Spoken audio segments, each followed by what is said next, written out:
Marine warning remains in effect until 6:15 p.m. Central Daylight Time.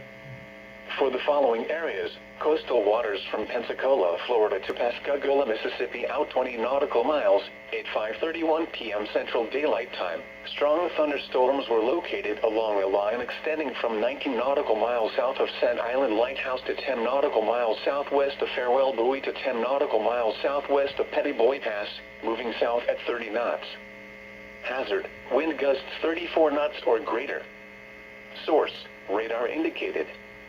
Impact, small craft could be damaged in briefly higher winds and suddenly higher waves. Strong thunderstorms will remain over mainly open waters. Move to safe harbor immediately as gusty winds and high waves are expected. Frequent lightning is occurring with these storms. If caught on the open water, stay below deck if possible. Keep away from ungrounded metal objects.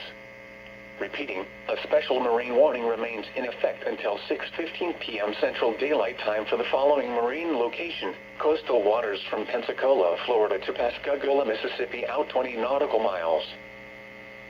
This is NOAA Weather Radio.